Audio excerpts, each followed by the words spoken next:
It's December 12th, 1279, and another remarkable event is about to be uncovered by Ariel, Rebecca, and Ali, the Retrospectors. Excavations based off of visions a prince had in a dream don't often pan out too well in real life, but today in history in 1279 was an exception. Prince Charles, the son of the ruler of Provence, had ordered workers to dig into a crypt under a humble-looking church near Marseille, but they were rewarded by the discovery of a sarcophagus containing human remains and, crucially, a note helpfully identifying them as the remains of Mary Magdalene.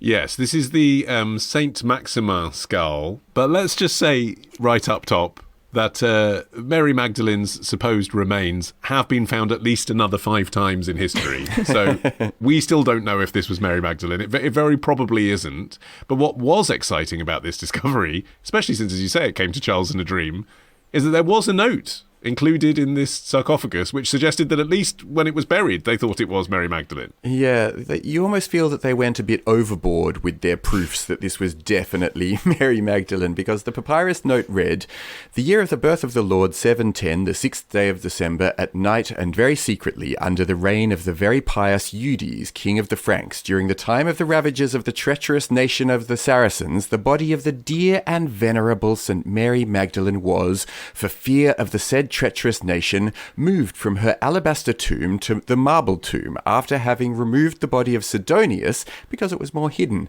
Simultaneously..." And then what did you have for lunch? Right. Simultaneously, as well as this, the people who were excavating these tombs claimed that the air was filled with this sweet and wonderful smell of roses, somewhat like those that were used by Mary Magdalene when she anointed Jesus' feet in the Bible. There was also a wooden tablet covered in wax, inscribed with the words in Latin, basically saying, "This is Mary Magdalene's body," which was estimated to have been made between the 1st and 4th centuries. And there was also a small piece of skin attached to the skull where Jesus, they said, touched Mary Magdalene after his resurrection. So they went to town with this. And the inconvenient thing at this point was that for about 200 years, the brothers of Vézelay Abbey and Burgundy had been doing a roaring trade from their claim that Mary Magdalene was interred there. They claimed that she had been transferred there in the 8th century from her original resting place, for the same reason as the explanation given in the note that was placed in the sarcophagus, that the Saracens were going to invade France, and so it had been brought there for safekeeping. And I mean, the Second Crusade was even launched from Vézelay because they had really turned, supposedly having the remains of Mary Magdalene, into a going concern. There was also a bit of a bout of Magdalene mania going around at the time. Surely that's just Christianity.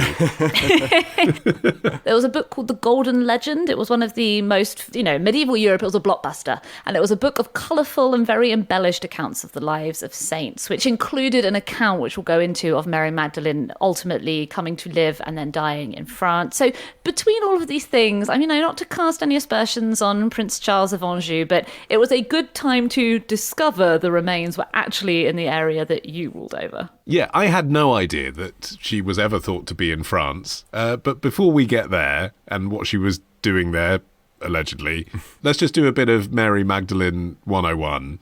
Obviously, it was such a long time ago that we don't really know anything, but we can see what all 4 canonical Gospels noted.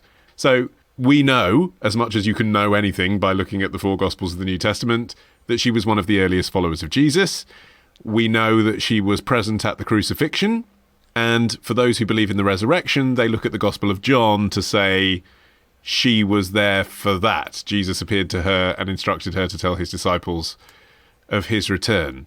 Apart from that, we really don't know that much. And so there's a lot that we think we know, most notably that people for centuries talked about her as possibly a prostitute, which actually was pure interpretation. Yeah, so there are many Marys in the Bible. There's the Mary, the mother of James and Joseph. There's Mary, the wife of Clopas. There's obviously Jesus's mother. And equally importantly, there are these three unnamed women who are expressly identified as kind of sexual sinners. The woman with a bad name who wipes Jesus' feet with ointment as a signal of repentance, a Samaritan woman whom Jesus meets at a well, and an adulteress whom Pharisees haul before Jesus to see if he will condemn her. And all of these Marys, kind of over the centuries, there was an effort to synthesize them, not least by Pope Gregory I, who we all last encountered decreeing that people should say bless you when someone sneezes. But they were all different characters. But Gregory I's synthesis of her broadly reimagined Mary as a sex worker who repents and becomes a follower of Jesus. And even though that really isn't the picture of her that is conveyed by the New Testament, actually that's the one that sort of trickled down through the years and I think just became synonymous with Mary Magdalene in so many people's minds, not least because of all of the Renaissance paintings that really just used her as kind of, hot biblical porn. And that's how we ended up with this. Yeah, I mean, if you actually look at what's contained in the Gospels, Luke and Mark both say that she had demons cast out of her by Jesus, and Luke refers to her as donating to his ministry. Nothing about a bag of condoms. Nope. No, more like she was a grateful patroness than a streetwalker, and the idea of her as a fallen woman comes from the fact that in the book of John, the woman who washes Jesus' feet is identified as being Mary, the sister of Lazarus, and in medieval Christianity, this was widely believed to be Mary Magdalene, but there was no aspersions were cast on her character or her profession. However, the Gospel of Luke tells the same story, but doesn't identify the woman or her family and calls her a woman who had led a sinful life. So this led to all of these different stories being conflated into one Mary. It actually wasn't until 1969 that Pope Paul VI took the step of formally separating Mary Magdalene and Mary, the sister of Lazarus, on the official Catholic calendar of saints. But the idea that she was, the wife of Jesus or in some kind of romantic relationship with him doesn't have any scriptural basis, but it comes from non-canonical texts like the Gospel of Philip and the Gospel of Mary, where she plays kind of a Yoko Ono role among the apostles. And, they're jealous of her because Jesus has secret conversations with her or because he kisses her in front of them. And it's quite interesting, but these were lost for most of modern history. Most of these were part of the trove of texts that were found at Nag Hammadi in Egypt in 1945. So it was after this that, creative minds really got racing with all those sexy possibilities as seen in Jesus Christ Superstar, Last Temptation of Christ, The Da Vinci Code. There's something about Mary.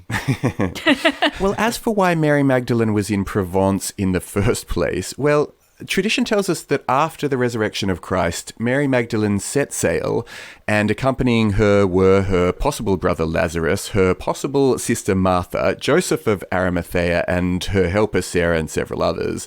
They were forced to leave their country of origin because of the persecution that was going on, and they were put into a boat with no sails, so just relied on the grace of God to find their new home. And eventually they were blown by both currents and winds to then Gaul, and more precisely to Saint-Marie-de-la-Mer. It wasn't called Saint-Marie-de-la-Mer then, of course. Yeah, right. How convenient. La Mer. But there are still these annual processions and celebrations there that reenact their debarkation as if, they did actually arrive on a particular date. But they were all involved, according to tradition again, in the Christianization of southern France, especially Mary Magdalene. Lazarus actually became the first bishop of Marseille. This is the bit at the end of the movie where it cuts to black and tells you what all of the Christians did later. Right. But eventually Mary took refuge in a cave that would later be known as Saint-Baume, and it's here that she ended her days in just basically like solitary prayer and penance for about 30 years. And it's said Not that solitary. She was visited by angels 7 times a day. Sorry, yes, apart from the angels. Yeah. Nightmare if you're an introvert.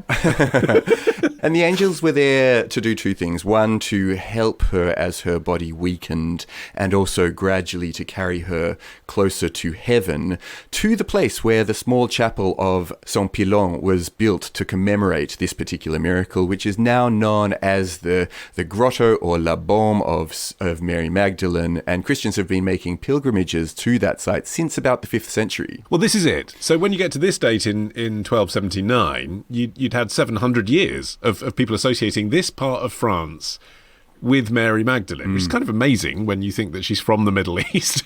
And after this date, when her relic had supposedly been discovered, it continued to be a place that people came to pray to Mary Magdalene. King Louis VI visited in 1447 and in 1456, praying to her for a son.